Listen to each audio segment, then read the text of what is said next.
Hey, what's going on everybody? Welcome back to the channel. Today we're going to be talking about something interesting that you need to be checking in your food to make sure that you're not developing any of these chronic diseases that we talk about on this channel all the time. I'm going to be talking about what these toxic seed oils can lead to and what their associations with certain ailments are.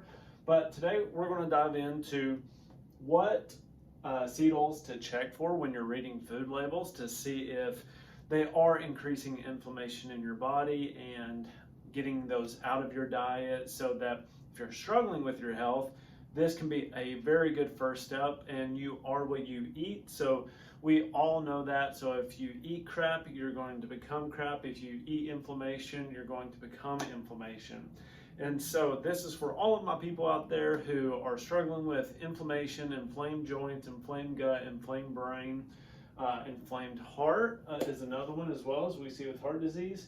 So let's dive right into it so we can get you as healthy as possible, as fast as possible. So now, the 8 toxic seed oils that I have seen that have the most research behind it that show that they cause the most issues is the first one is canola. And I don't know about you, but I grew up in a very southern household, and canola oil was used for everything, whether it was deep frying chicken, whether it was frog legs, whether it was potatoes, or anything else that you can think of that you fry. Canola oil was the main constituent of that.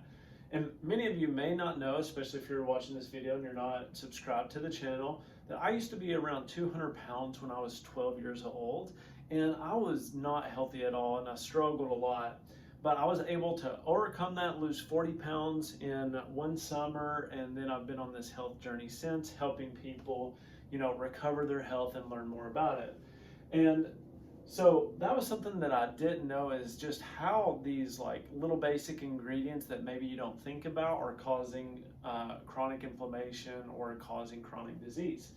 Now, canola oil is the first one, which I think is very commonly used. Corn oil is another one. Now, this is very important to understand. When you see any processed product, a lot of the times it has high fructose corn syrup, it has corn starch. And guys, this is especially important for you because this will inhibit your testosterone. A lot of these GMO corns, they're finding out, will inhibit your uptake of niacin or vitamin B3.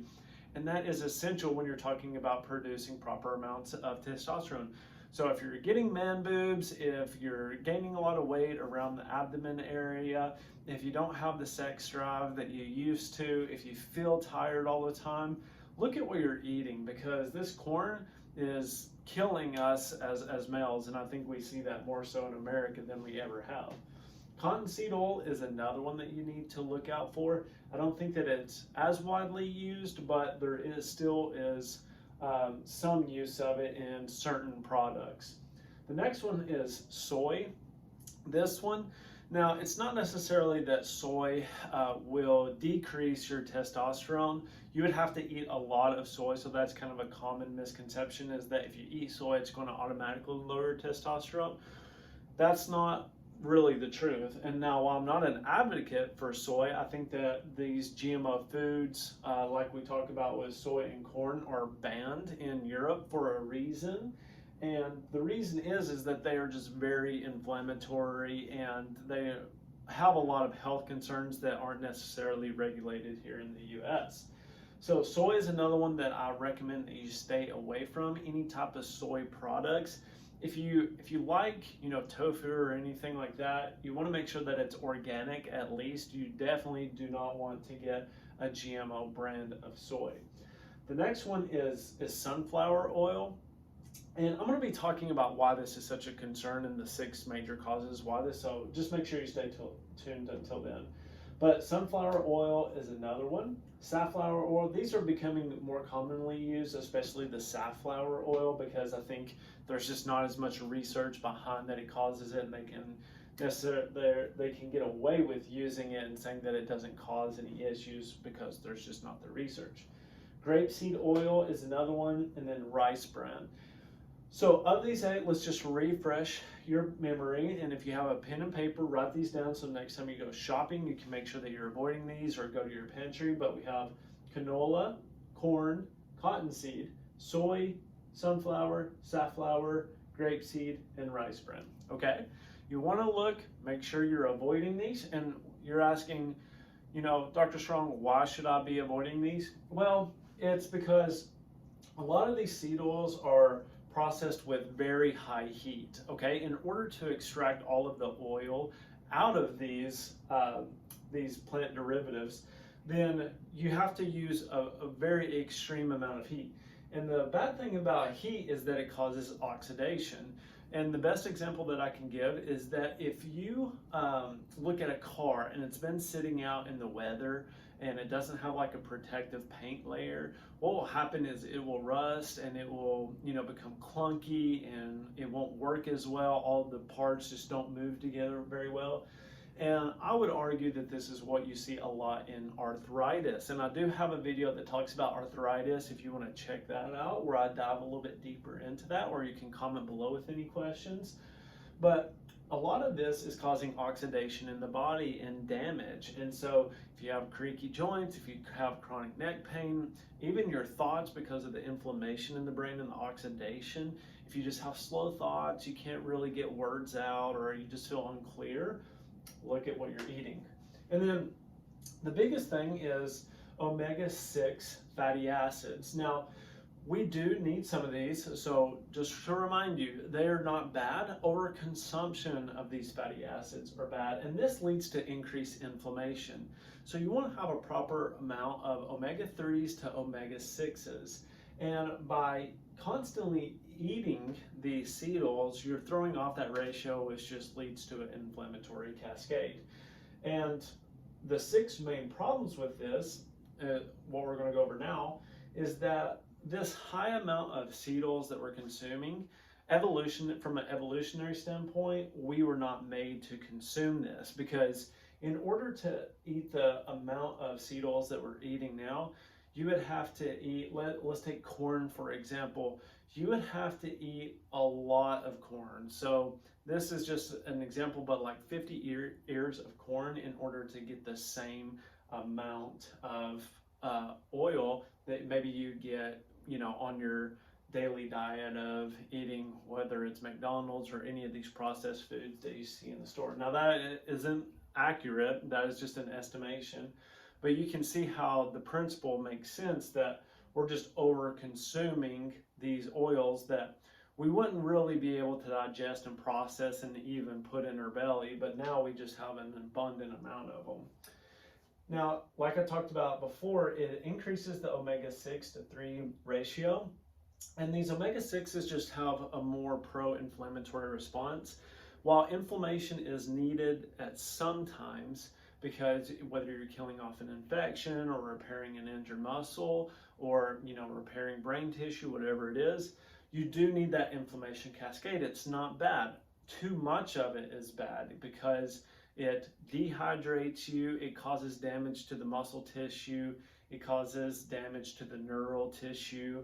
So you have to be very careful about that. So these kind of tie in together because we see that we're just consuming way too much of it.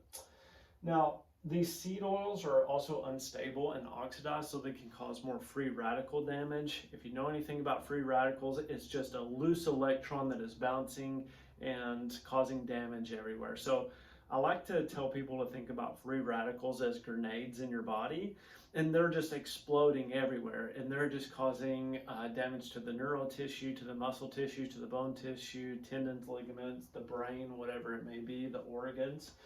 And so the more free radicals we have in the body, ultimately the more damage we're going to have.